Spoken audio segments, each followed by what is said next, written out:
pagbasa ng salita ng hula. Mapalad ang nakikinig at tumutupad. Mapalad ang nahahapis at sila ay aaliwin. Mapalad ang nagugutom at sila ay bubusugin. Ang magtiis hanggang sa wakas, sila lamang ang maliligtas. Ang magtiis hanggang sa wakas, sila lamang ang siyang maliligtas. Lalaganap ang kasamaan at sila'y magkakanuluhan. Lilitaw ang mga bulaan dito sa sanlibutan. Magkipot ang pintuan patungo sa kaligtasan. Malapad ang pintuan tungo sa kapahamakan. Ang magtiis hanggang sa wakas, sila lamang ang maliligtas. Ang magtiis hanggang sa wakas, sila lamang ang siyang maliligtas.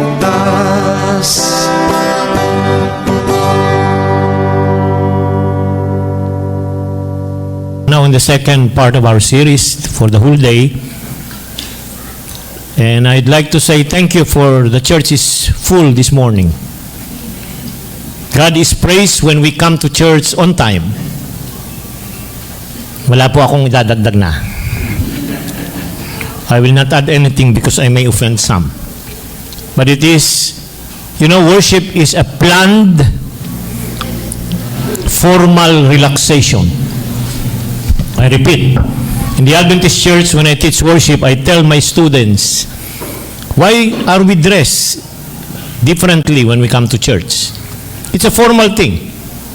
Because we are meeting the highest sovereign ruler of the university. You are not here of the universe.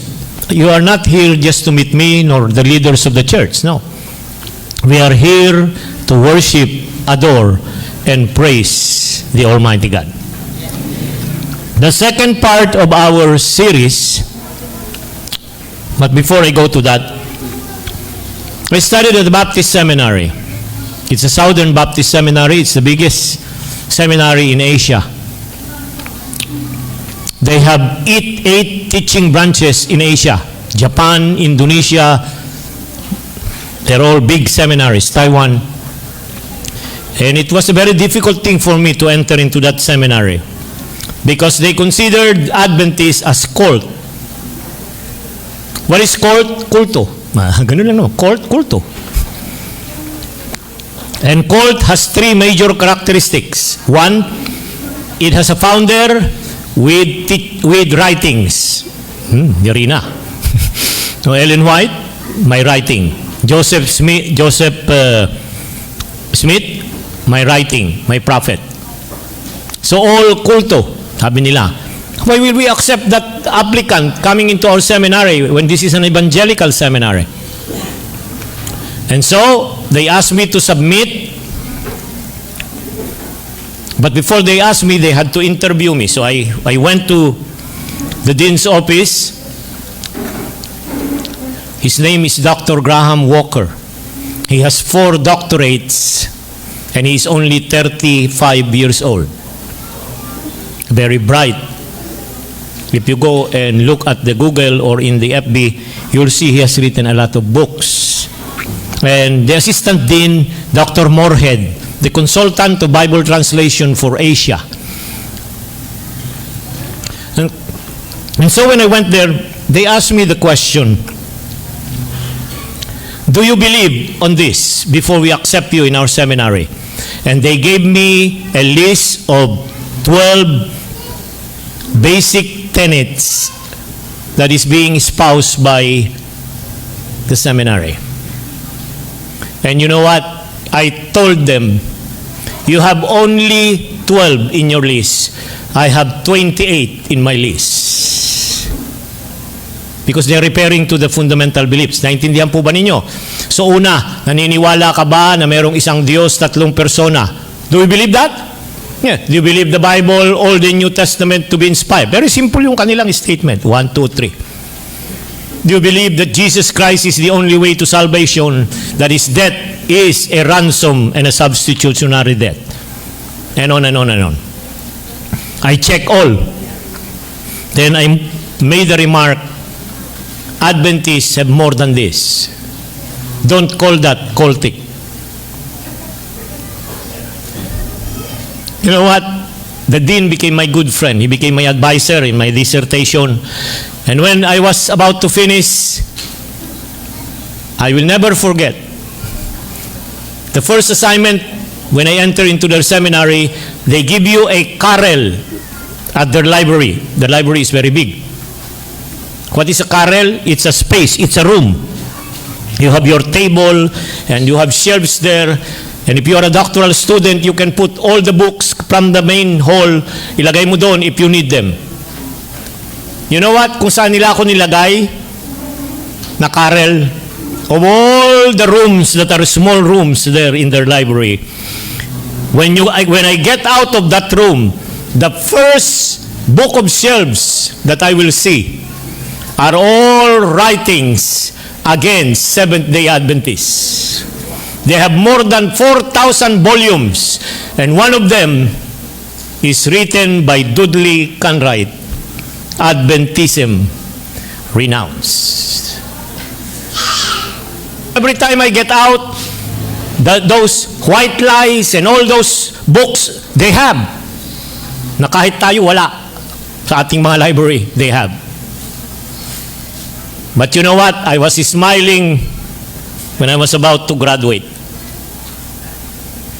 The assistant dean, Dr. Moorhead, called me in his office and he said, Nestor, we're recommending you to be an adjunct professor of the Baptist Seminary. You will be the first and probably the last.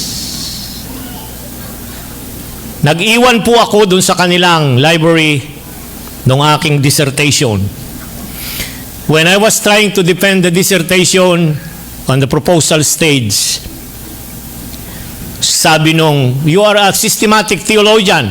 Why don't you write about the theology of Barth or the theology of Schumann and etc., all those great theologians? I have chosen to write in the theology of an 8th grader, Ellen White. Sabi nung committee, no, we cannot allow that. She's not a theologian. And so I brought in my defense the 3-volume indexes of her writing. Sabi ko, Martin Luther, Knox, and other great theologians, wala pong index ang kanilang mga isinulat. Si Ellen White, na grade 7, nearing to grade 8, ay naka-index ang kanya. Nang ibig sabihin, he has written more than 900,000 manuscripts and almost 60 volumes of books. So they said, yes, go ahead, we are approving you. I wrote, it was about the model of the person of Jesus Christ, and I compared it to the Chalcedonian formula. What is Chalcedon? Chalcedon is the council of the Roman Catholic Church where they frame the official statement of the Catholic Church about who Jesus is. Truly God and truly man. I had to look at it in Latin and in Greek. And of course, there are ramifications of it that I had to discuss.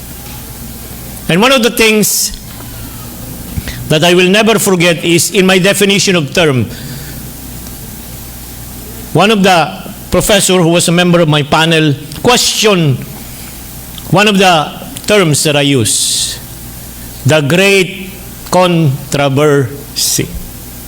They said, Nestor, that is a terminology by the Adventists. That's why I'm using it, because I'm dealing with an Adventist theologian. Pwede bang isimplify mo? So I had to write an article and you can see it. Please look, modesty aside, it's one of the references being used in seminaries in the world on the study of demonology, the biography of the devil. Tingnan po ninyo, dahil yun ay kinuha ko yung kasaysayan ng Diablo mula in the pre-Hebrew time, paganon, hanggang sa Old Testament, intertestamental, New Testament, and on the Church Fathers. Anong title?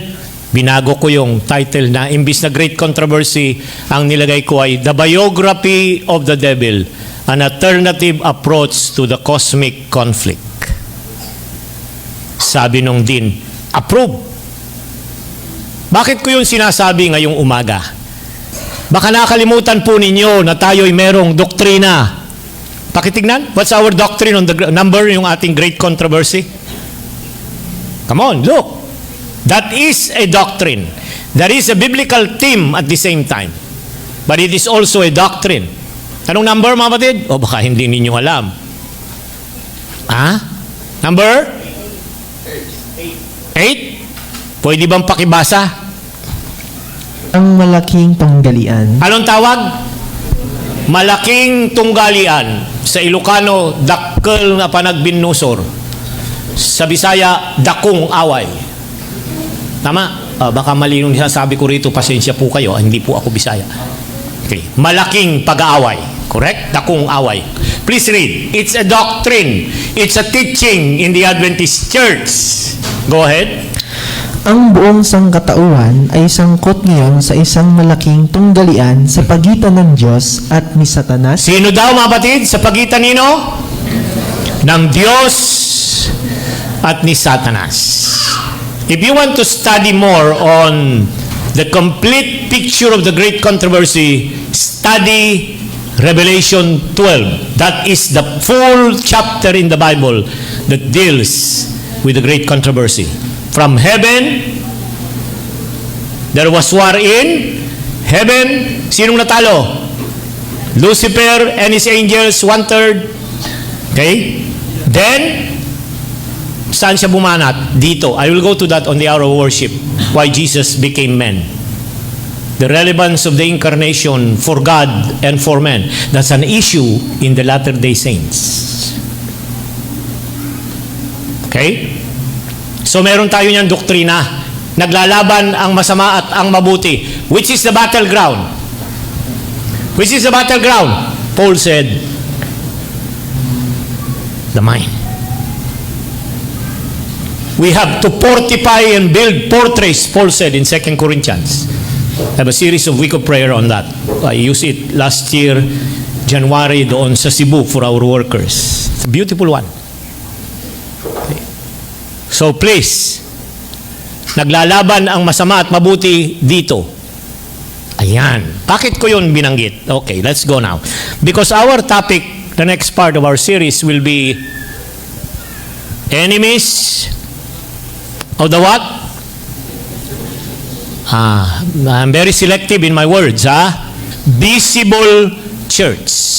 The Seventh-day Adventist Church that is registered, correct, with the logo is a visible church. But are there other members of this invisible church? Yes, through the ages. Okay? And it destroys what? The enemy destroys what? The mission and the message of that visible church. Am I making it clear? Okay. Now let's proceed. Kanina, we look at the foundation and it will be repeated every part of the presentation. The Bible, our historical experiences, our theological explanation of what we believe. Open your Bible to Matthew 13. Matthew 13. Look at your Bible. It's the parable of the what? Ang talinhaga ng... Talinghaga tungkol sa mga damo sa triguhan. Ayan, okay, ganun na nga yun. Okay, nabasa ninyo, mga kapatid? Pakibasa nga yung mga talatang nakalagay doon. 24 to 30. Sige, kapatid, read. Nagbigay siya sa kanila ng isa pang talinghaga na sinasabi, ang kaharian ng langit ay tulad sa isang taong naghasik ng mabuting binhi sa kanyang bukid. 25. Anong hinasik? What was sown in the field? Good seeds. Mabuting binhi. Ayan, go ahead. 25. When you read your Bible, brethren, look at it carefully. Namnamin po ninyo. Yun yung sinasabi ni Martin Luther na you gonna stop and smell the roses. And he compared it to sa picking of pear fruits. Yung pear, may makakapal po ang dahon nun.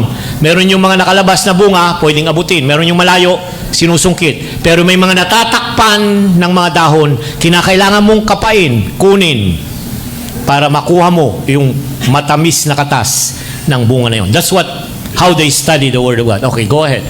Read. 25. Ngunit samantalang natutulog ang mga tao, Samantalang natutulog. Now, tayo ba kasama doon? Huwag niyong sasabihin hindi. Dahil sabi sa Roma, chapter 13, when you go to Romans, it's time to awake. Sino yun? Tayong mga natutulog. Like the 5 virgins na wise at 5 virgins na foolish. Anong nangyari sa kanila? Foolish and good, they were what? Tulog. Kaya kasama kayo doon. Huwag niyo sasabihin hindi. Kasama rin si pastor. Baka naman ako ma-exempt. Okay. Continue. natutulog ang mga tao, dumating ang kaaway. Sinong dumating? Sino yung kaaway? Doon sa great controversy kanina. Satan. That should be very clear. Okay, go ahead. At naghasik ng mga damo sa triguhan at umalis. So, parehong naghasik ang Diyos at ang kaaway. Anong hinasik ng Diyos? Mabuting binhi. Ano naman ang hinasik noong kalaban?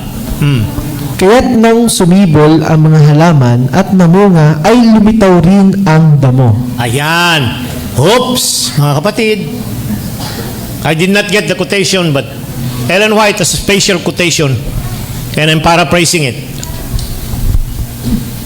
While God's children are busy converting souls, Satan is busy bringing unconverted souls to the church. Mga kapatid, hindi ko po sinasabing meron tayo dito. Pero mamaya, makikita ninyo. Ayan, go ahead. At ang mga alipin ng puno ng sambahayan ay dumating at sinabi sa kanya, Panginoon, hindi ba't mabubuting binhi ang inihasik mo sa iyong bukid? Saan kaya nanggaling ang mga damo? Saan nanggaling ang damo?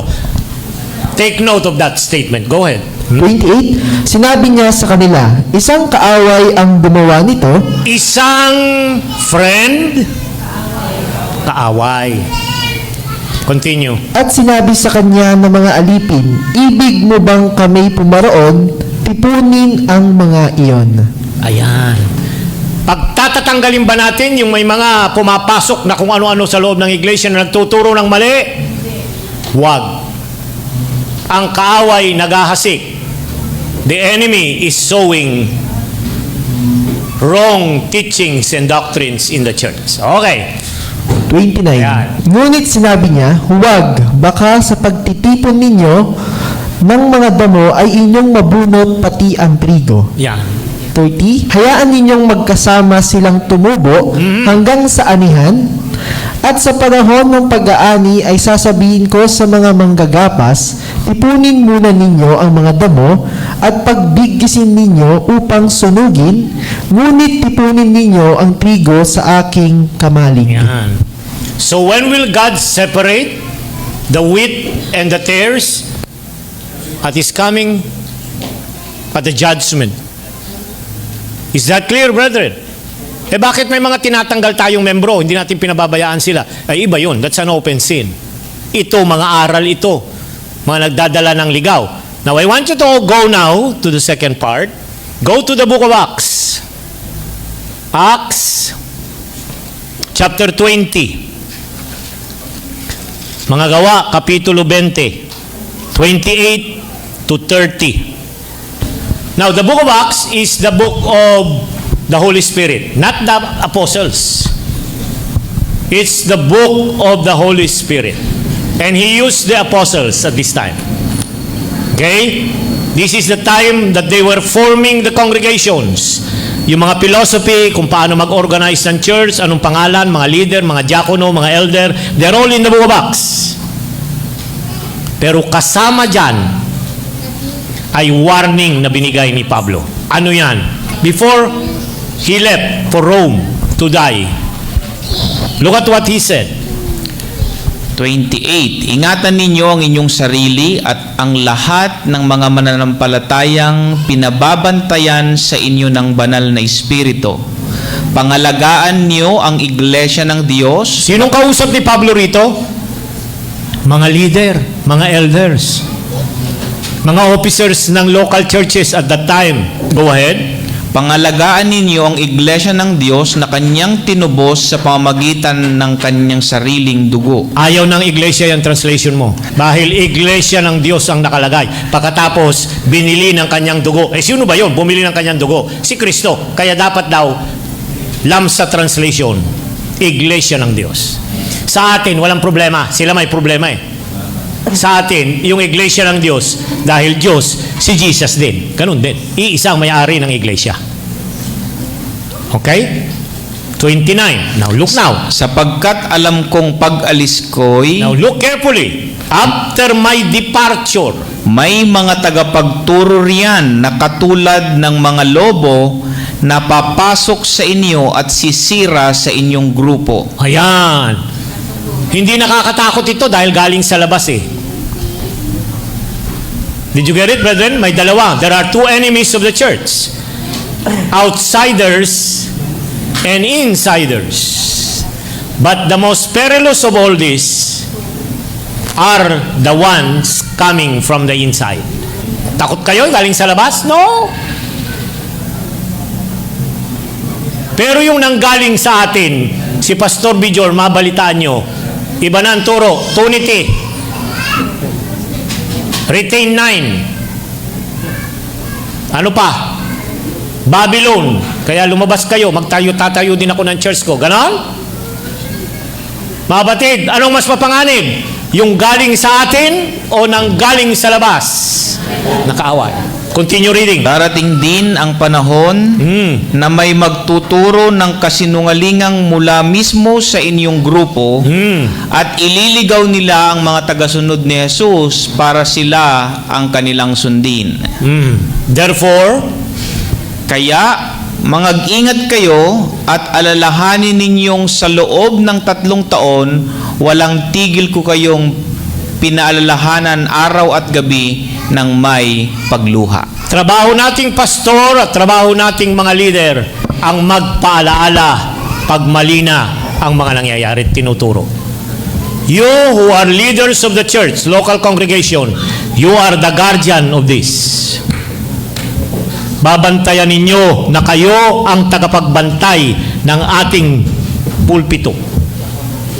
Hindi nyo iaalaw ang sino mang tatayo dito na magliligaw at magtuturo ng mga maling aral.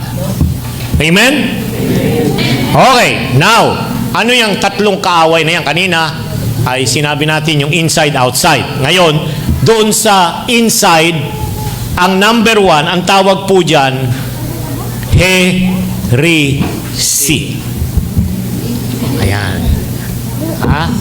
Heresies, plural. Heresy, singular. Okay? Nasa Bible yan at napakabigat yan. Galatia, Kapitulo 5. Let's open our Bible now. Galatians chapter 5. Okay? Verses 20 and 21. Look at your Bible now. We're in the Bible. Again, I told you ang basis natin, Bible. Galatia Kapitulo 5. Anong mas madaling tandaan? The fruit of the Spirit o yung trabaho ng mga masasamang tao? Because in chapter 5, bago yung fruit of the Spirit, fruit singular, ay binaybay niya rito yung mga gawa ng laman.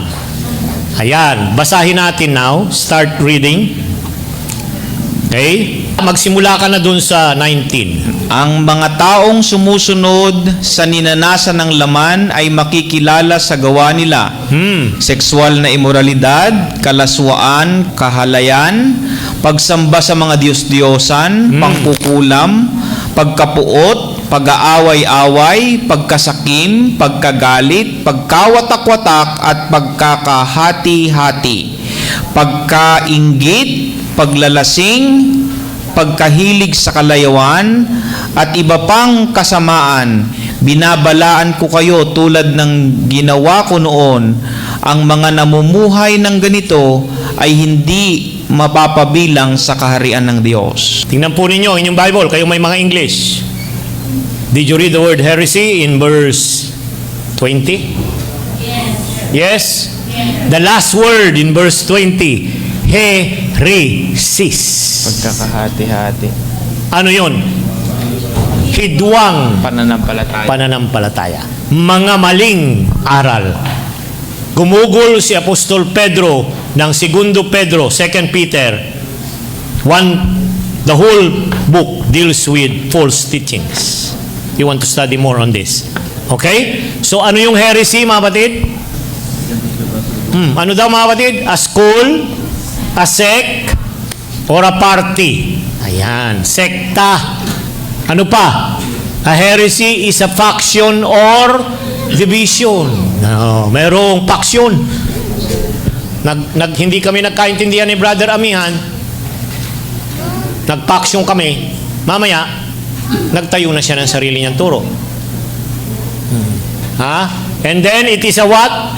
A choice, an opinion, or course. Now, ito po, minority po itong mga ito.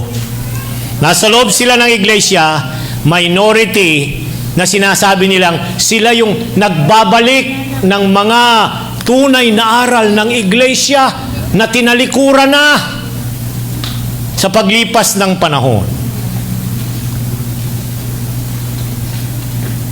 Parang pinalabas niya tayo na hindi marunong at di pinapatnubayan ng banal na espiritu bilang iglesia. Okay? So ano yung mga yan? Generally sa Bible, ang heresies ay tungkol sa ating Panginoong Jesus. Tama, mapatid? Tingnan natin yung Timoteo. Tingnan ninyo yung sulat ni Pablo. I'm giving now a Bible study. I'm not following now. Chapter 4. Simulan mo sa verse 1. Okay. 1, 2. Ngunit hayag na sinasabi ng Espiritu na sa mga huling panahon, ang iba'y magsisitalikod sa pananampalataya. Magsisitalikod sa pananampalataya. Anong pananampalataya ito? Kanina dinipay natin, saving faith? Hindi. Doctrinal faith. Mga aral ng Biblia. Continue. At mga kikinig sa mga espiritong mapanghikayat at sa mga aral ng mga demonyo. Yan. Sa pamagitan ng pagpapaimbabaw ng mga tao na nagsisipagsalita ng mga kasinungalingan na hinirohan ang kanilang mga sariling budhi ng waring bakal na nagbabaga. Okay? Thank you. Ano pa dan? Mayroong pandagdag dyan, oh. Forbidding to marry. Yan. Ito na yung mga sample. Huwag mag-aasawa ang pastor. Ay, ayoko. Ikaw, Bujong. Kayo, elder, walang mag-aasawa. Eh, wala nang gustong mag-elder. Ha, mga kapatid? Kaya maraming nagkakamali. Bakit? It's a human need for sexuality. Tapos hindi ka mag-aasawa? I-general mo lahat yan? Maling aral. Para lumabas na ikaw ay parang napakabanal na you, what? Inavoidan mo yung kinakailangan ng katawan para maging normal na tao. Ang ating Diyos ay hindi ganong Diyos. Binigyan kanya ng ganyang karapatan para mabuhay. Bakit mo yan isasakripisyo? Okay? Now, let's go to the second one. Let's look at your Bible now. What's the second enemy? Ito ang resulta. Ayan, pansinin po ninyo. Merong 4 na resulta ang heresy. Pakibasa nga, mga kapatid, number 1, together. It undermines the saving power of the cross of Christ and leads to legalism. Yan. Pansinin po ninyo, ano raw? Yung pagliligtas ng krus kay Kristo at nagdadala sa atin sa pagiging legalista. Ano yun? We are saved by what we do. Now, babantayan ninyo na ang turong ating pag-aaralan mamaya ay kanilang sinasabi na kaya mo nang gampanan at tuparin ang kautusan ng Diyos kahit si Kristo'y wala na sa langit bilang tagapamagitan. You can obey the law of God when Christ is no longer your mediator in heaven. Legalismo, mga kapatid. Number 2. Ano yung kalawa, mga kapatid? It diverts and interrupts our evangelistic focus from the message and mission to the church. Ayan. Imbis na tayo nangangaral, nangihikayat ng mas marami na maalaman ang pabalita ng kaligtasan. Bakit? Bakit tayo nangangaral? Kasi Mateo 24:14, pangangaral ang Banghelyong ito sa lahat ng kinapal. At kung magkagayon, darating na ang wakas. Sa kanila, hindi ganon. When the character of Christ is fully reproduced, then He will come to claim them as His own. It is not the preaching of the gospel that will ignite the coming of Jesus, but it is kung ikaw ay sinless na. Nakakatakot na aral. Number 3, it highlights the role of human obedience more than the work of Christ in personal sanctification. Yung pagsunod mo, obedience, you can perfectly obey the law of God. And finally, it is preaching another gospel sa terminolohiya ni Apostol Pablo, contrary to the proclamation of the Lord and the apostles. Next, what is the second enemy of the church? Hypocrisy. What, mga kapatid? Hypocrisy. Hypocrisy. You know, God hates hypocrisy. I want you to open your Bible to Matthew. You know, that's Matthew 23. That's a chapter on woo. Na nagsasabi, nagsisiupo ang mga iskriba at mga Fariseo sa luklukan ni Moses. Lahat nga ng mga bagay na sa inyo'y kanilang pinag-utos ay gawin niyo at ganapin. Datapwat huwag kayong magsigawa ng alinsunod sa kanilang mga gawa, sapagkat kanilang sinasabi at hindi ginagawa. Ito ang hypocrisy. Mapagbalat kayo. The original word in Greek is hypokritos, wearing a mask. May maskara ka. Kagaya ng mga nagpe-perform sa stage noong unang panahon, ng mga actor, they are happy but deep inside they are lonely. Kumusta tayo, mga kapatid? Are we hypocrite? Vegetarian ako, di ako kumakain ng ganito. You know, I learned my lesson on this. Nung buhay pa si Pastor Fair, I used him last night as an illustration. I'm using him again. He was my president when I was an intern. Napakahigpit na leader. Gusto niya perfect ang mga gawa. Okay? And, you know, sabi niya nung nasa union siya, I was already a Bible teacher. Next, I will write an official letter approved by the union executive committee that you are a part of our Spirit of Prophecy team that will go around the union territory. Sabi ko, sige po, pumayag ako. So we go there Wednesday, Thursday, Friday, Saturday, hanggang hapon. We had our different lecture. 3 kaming umiikot. Pero napansin ko, every time na commitment service, ayaw niyang magsalita. Siya ang director ng Communication at Spirit of Prophecy ng Union. Ayaw niya.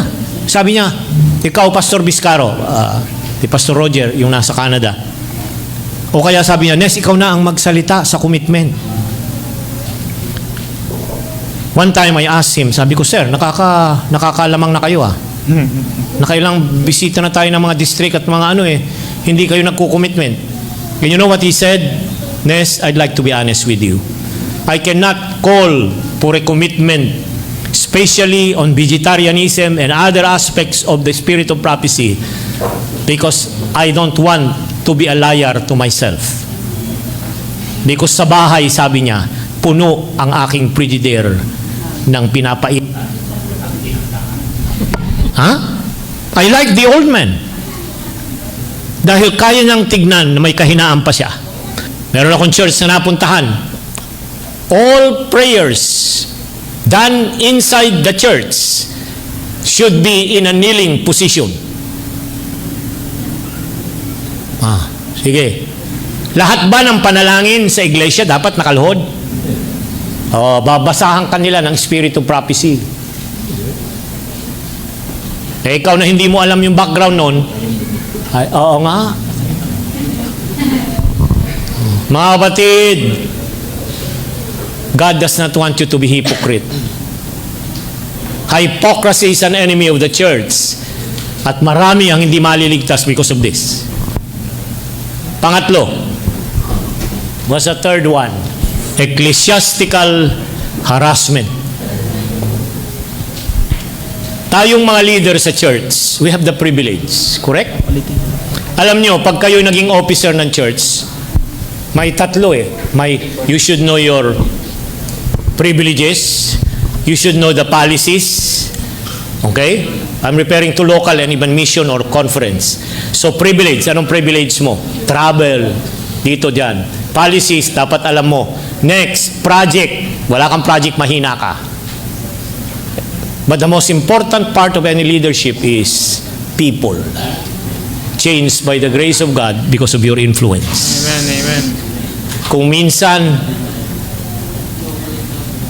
unknowingly and knowingly, we harass our church members as leaders. Bantayan natin yan, mga kapatid. Sana wala na yung mga panahon na yung mga intern ay taga-shine ng shoes ng ordained minister. Naabutan ko pa yun. Bakit? Hindi ka ordain Di taga-shine ka ng shoes. Ganun? Samantalang pareho tayong nag-aaral ng theology. Kumusta mga kapatid? Dahil ikaw ang nag-donate, kaya laging meron kang part sa program sa church? Are we? I'd like to be honest with you, Jesus is coming soon. And unless we look at ourselves, this one will be a great enemy of God's church. So ano yung enemy natin? Heresy. Heresies, mga maling aral, hypocrisy, and harassment. Ginagamit ng kaawayan to sow seeds para tayo mapasamang mabunot na kasama nila. Any question, brethren? Okay? Kung wala na, tayo po ay magkakaroon ng closing song at ng closing prayer for the Sabbath School, then we will proceed for divine worship. Thank you. Kinagagalak ko po na ipakilala sa inyo ang atin pong tagapagsalita sa oras po na ito. Ang atin pong tagapagsalita ngayong umaga, mga kaibigan at mga kapatid, ay malaking bahagi ng aking buhay.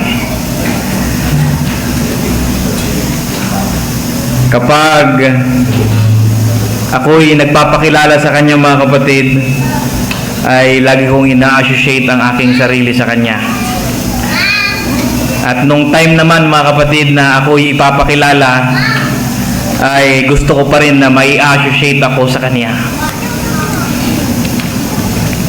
Siya ay aking ninong, itinuring ko pong tatay, sapagkat alam po niya yung ups and downs ng aking buhay.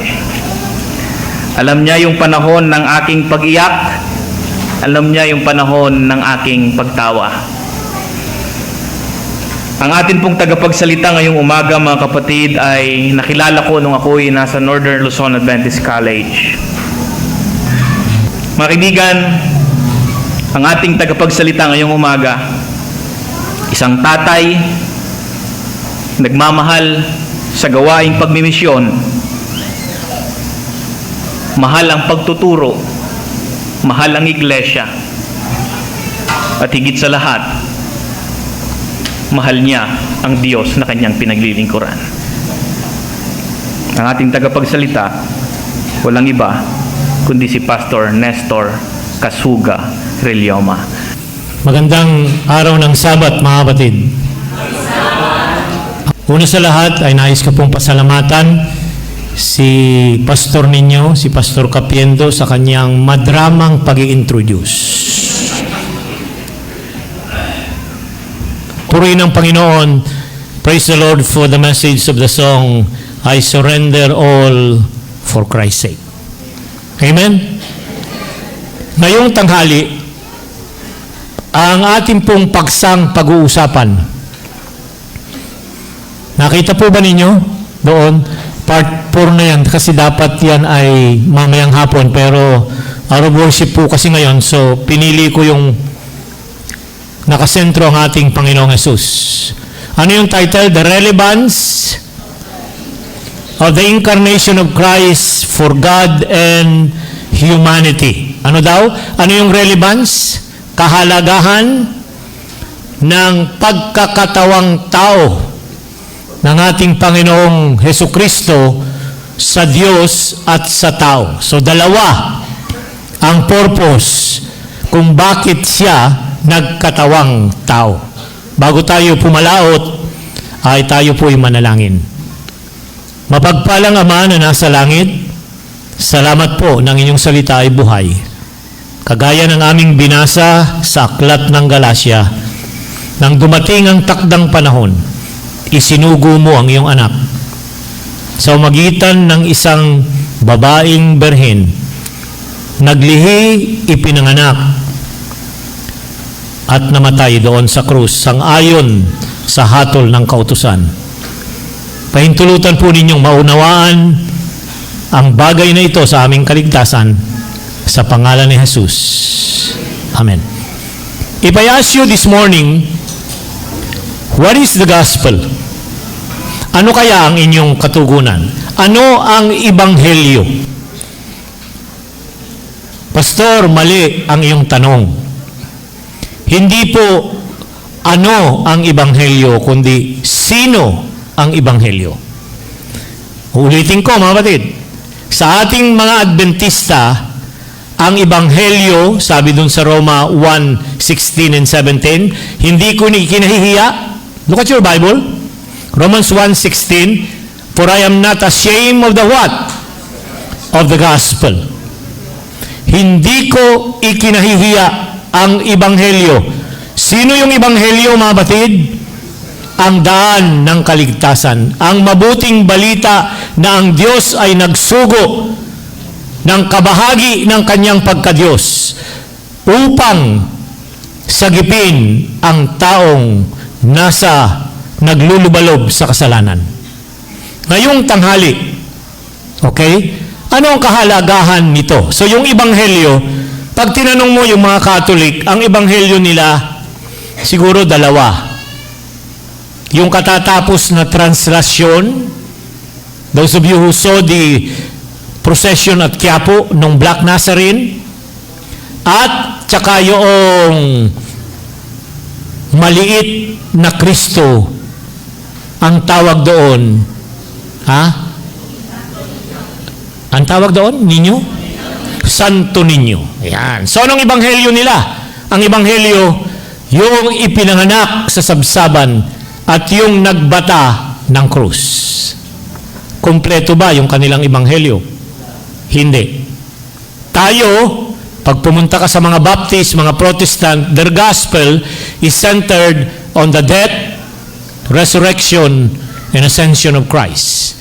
Pero tayong mga Adventista, ang ating ebanghelyo ay, tingnan ninyo, merong 7 na bahagdan. Una, yung tinatawag na pre-existence. Ang Kristo bago magkatawang tao ay ano siya? Naroon na, wala.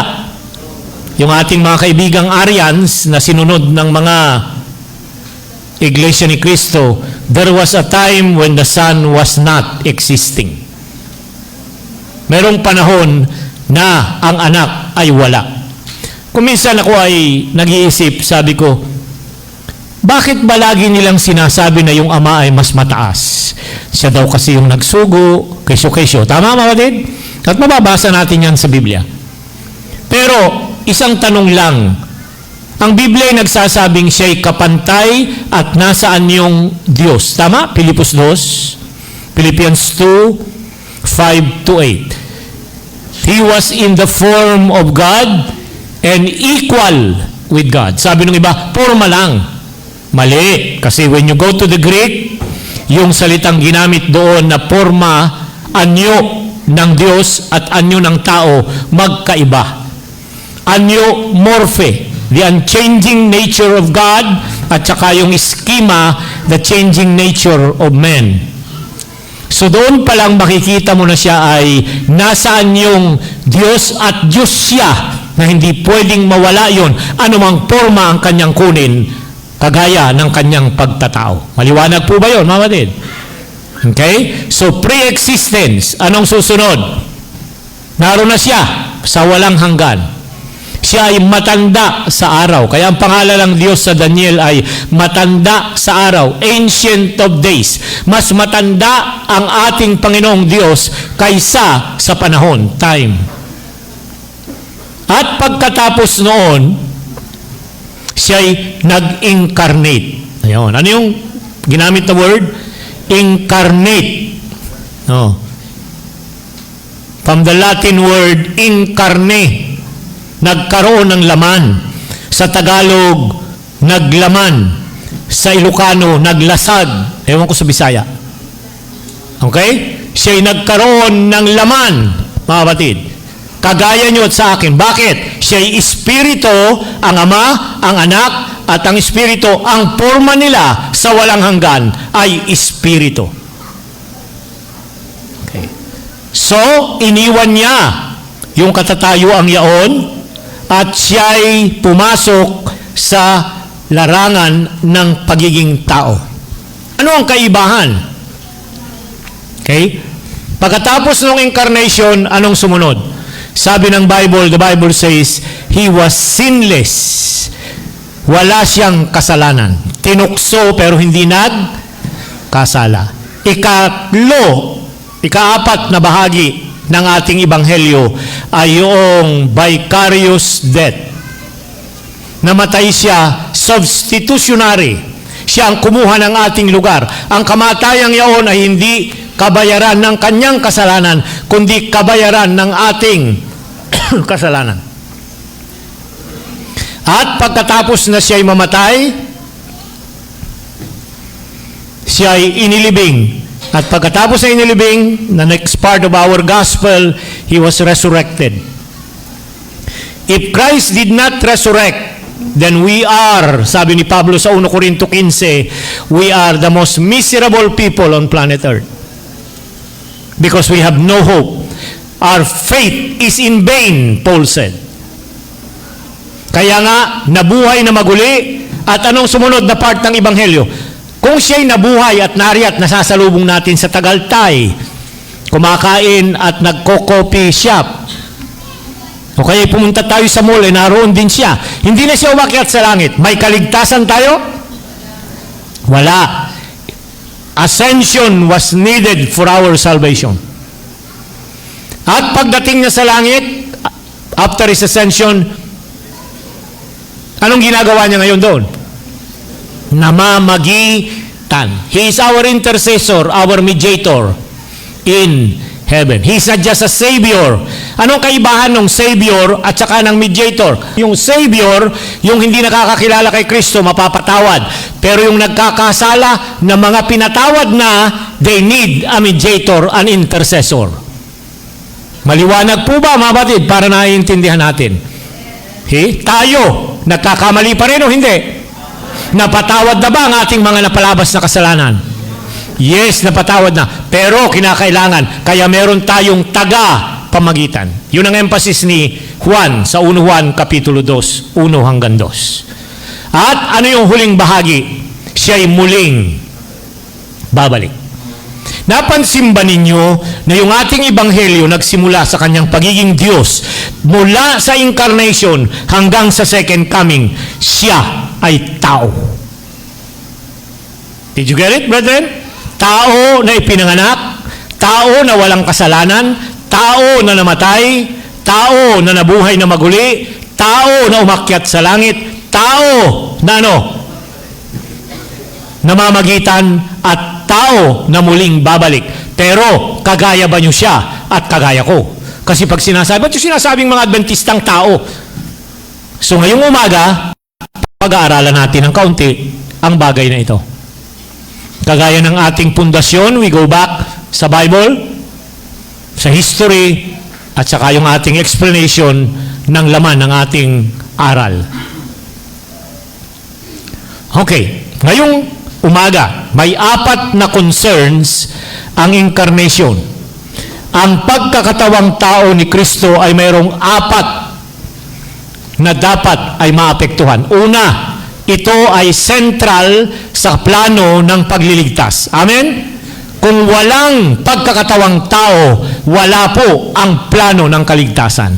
Dahil ang plano ng kaligtasan, ang active agent of creation, yung manlalalang, yung nagsalita, let there be light, yung naghulma mula sa alabok at hinipan niya ng kanyang hininga ng butas ng kanyang ilong, yun ay ang ating Panginoong Jesus bago magkatawang tao. Malinaw po ba yun, mga kapatid? Hindi po Ama, kundi ang ating Panginoong Jesus. Ikalawa, it is the center of the great controversy. Ang pagkakatawang tao ni Kristo ang sentro ng malaking tunggalian. Ano yung tunggalian kanina? Ang paglalaban ng masama at ng mabuti. The cross, which is the humanity of Christ, is the center of the great controversy. Ikatlo, ito yung core. Ano ba yung core sa Tagalog? Yung pinakasentro, yung gitna ng biblical revelation. Yung lumang awit na kinakanta, hindi ko na naririnig ngayon. The theme of the Bible is Jesus and how He came to save man. This book is a book of salvation. Kaya yung iba, kung ano-anong mga ginagawa, hindi po yun ang purpose ng aklat na ito. Ang aklat na ito ay magbigay dunong para sa kaligtasan. Amen? At yung panghuli, ito po, yung pagkakatawang tao ng ating Panginoong Hesus is the common ground for character maturity. Ano daw yung maiuwi lang natin sa langit? Character. Anong translation nun? Ugali? Pag-uugali? Ayan. So, character. Parang mas madalang intindihin eh. Character. Yung ugali. At ang batayan nito ay yung pagkakatawang tao. Anong klaseng pagkatao dapat ang ma-produce natin para tayo mag-mature at maging perfect? I'm using the word now, perfect. Yung klase ng pamumuhay ng pagkakatawang tao ng ating Panginoong Hesus. Amen? Now, isa-isahin natin. So, yan nandun yung 4 na concerns. Tapos, andyan yung sa unang column ay yung relevance for God. At yung isa, relevance for humanity. Nakuha po ba ninyo, mga kapatid? Okay? Ano ang tinuturo nito? So, ang tawag po doon ay theodicy. Uulitin ko, may terminolohiyang ginamit dyan. Ano yung theodicy? It is vindicating the character of God. Ang pagkakatawang tao ni Kristo ay nagpapakita at nagpapatotoo sa tunay na likas ng Diyos. Theodicy simply means Theo, Diyos, DC judgment. Hinahatulan natin ang Diyos na siya ay, anong akusasyon ni Satanas? Siya ay harsh, vindictive. Ayan, malupit. Hindi kayang sundin ang kanyang mga kautusan. Yun ang akusasyon at yun ang sinasabi. Pero pansinin po ninyo, hindi yun nakasalalay sa inyo. Nakasalalay yung pagpapatunay kung ano ang Diyos sa umagitan ng Kristong nagkatawang tao. Uulitin ko, mga kapatid, the humanity of Christ proves and vindicate the character of God. Saan nyo mababasa yan, Pastor? Mamaya, I'll give you some text. Tingnan natin doon sa Juan. Sige, tingnan natin para madali. Anybody? Open your Bible. John 1:14. And the Word was made flesh and dwelt among us. Ano daw? Siya'y nagkatawang tao. At natahang sa kalagitnaan natin. Jump to verse 18. Walang sino mang nakakita sa Diyos, Diyos Ama. At sa anumang kapanahunan. The only begotten Son, which is in the bosom of the Father, He had declared Him. He had revealed to Him. He had vindicated Him. In other translation. So, kung Biblia ang inyong tatanungin, kaninong responsibilidad ang patunayan ang tunay na likas ng Diyos na maibigin at ang kanyang kautusan na hindi mahirap sundin? Trabaho yun ni Jesus nang siya'y nagkatawang tao. Hindi po ninyo trabaho at trabaho ko ng mga makasalanan. Dahil dito po sa last generation theology na tinuturo ng ilan ngayon ay kayo, ako, na bahagi ng remnant church, bago dumating si Jesus, na bahagi ng 144,000 ay mga buhay na dadatnan ni Jesus at kayo ay wala nang nagagawang kasalanan. Sinless perfection. At dahil doon, matutupad nyo na ang kanyang kautusan, kaya nga mabibindicate ang karakter ng Diyos. Hindi po ganon. Sorry, pero maling aral po yan. Kahit ano pang basahin nila sa spirito ng panghuhula, yan ay wala po sa turo ni Mrs. White. Uulitin ko, mga kapatid. Okay? Wala pong tinuturo dahil ang role ng vindication of the character of God doon sa krus, sa great controversy in biblical revelation and in character building ay gawain ni Kristo. Amen? Nabay, parang ayaw ninyo. Gusto yata ninyo, kayo yun.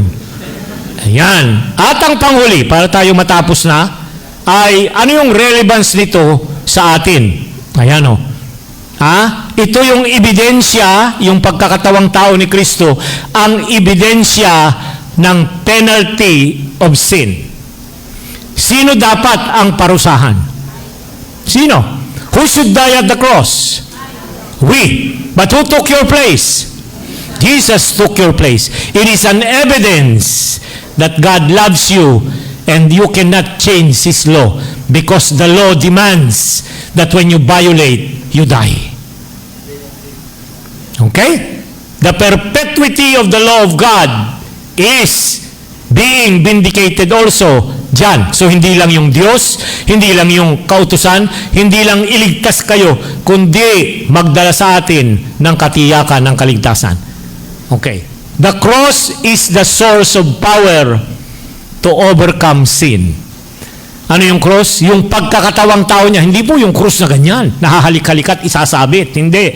Yung cross diyan ay pagiging tao ng ating Panginoong Hesus na nagtagumpay sa kasalanan, kaya din nating magtagumpay sa kasalanan. Amen? Hindi lamang binayaran ang ating kasalanan, kundi may pagtatagumpay para sa kasalanan at nagawa yun sa pamagitan ng pagkakatawang tao ni Jesus. At yung panghuli, yung dalawa, ayan. Yan. The justified sinner have the surety of having perceived by God as sinless. Okay. Pag pinatawad tayo at humingi kayo ng kasalanan, kay Jesus, sa magitan ng panalangin. Contrite heart. Yung taus-pusong paghingi ng tawad. Anong gagawin ni Kristo?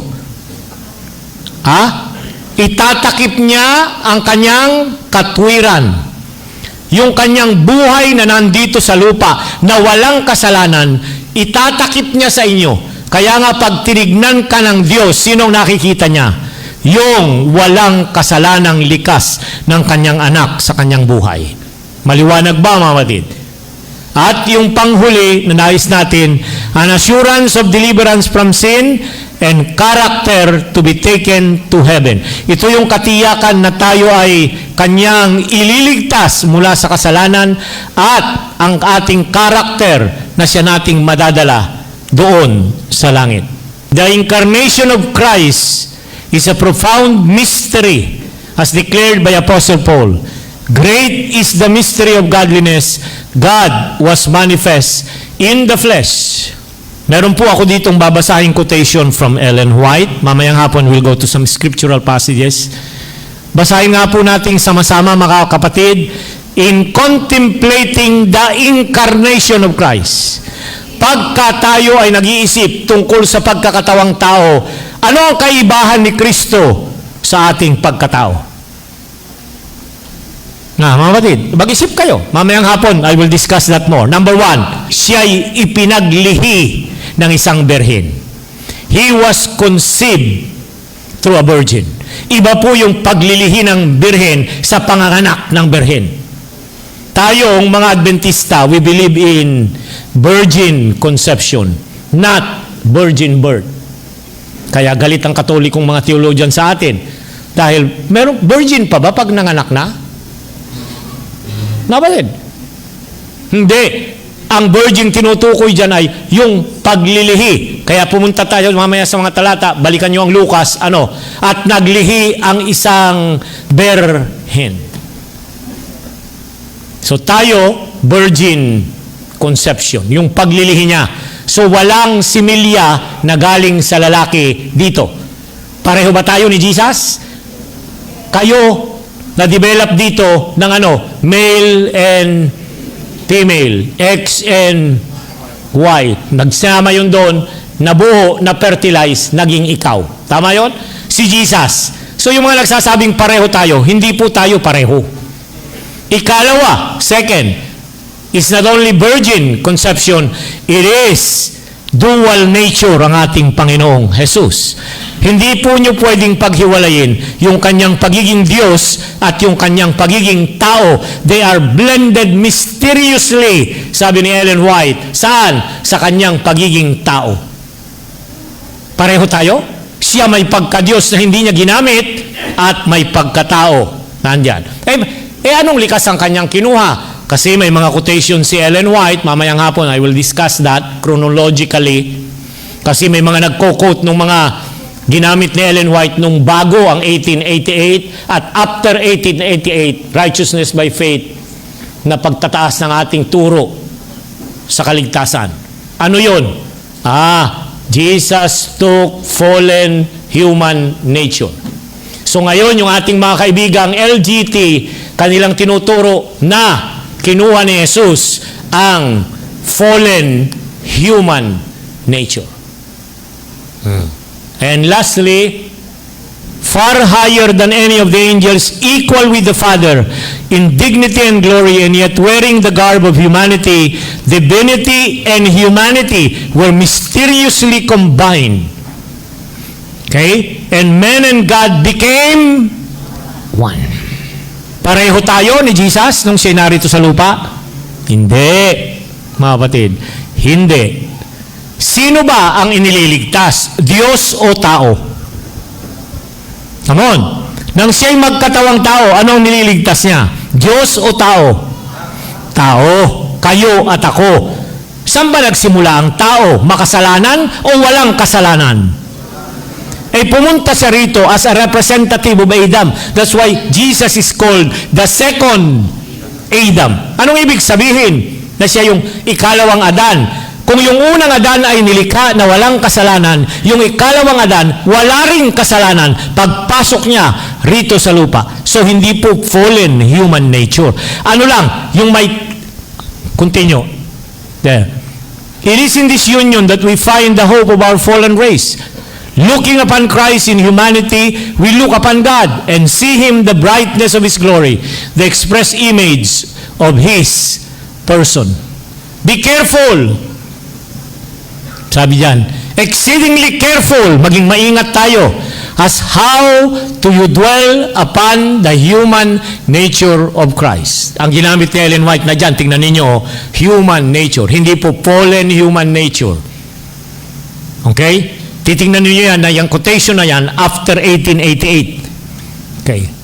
Do not set him before the people as a man with the propensities of sin. He is the second Adam. The first Adam was created in pure, sinless being, without a taint of sin upon him. He was in the image of God. He could fall, and he did fall through transgression. Sino yun? Yung unang Adan. Because of sin, his posterity was born with the inherent propensity. Tayong lahat nakahilig sa pagsuway. Born in the propensity to disobey. Lahat tayo. Si Jesus, wala po siya nung propensity, inclination na magkasala. Pero, meron po siyang posibilidad na magkasala, kagaya ni Adan sa halamanan ng Eden. I will end with this part of the quotation. Okay? He took upon himself human nature. Again, wala na yung fallen doon. Human nature na. And was tempted in all points as human nature was tempted. He could have sinned. He could have fallen, but not for one moment was there in him an evil propensity. Okay? He was assailed with temptation in the wilderness as Adam was assailed with the temptation in Eden. Tinukso si Adan, nahulog. Si Jesus tinukso rin. Saan? Saan siya tinukso? In the wilderness. Naalala ninyo?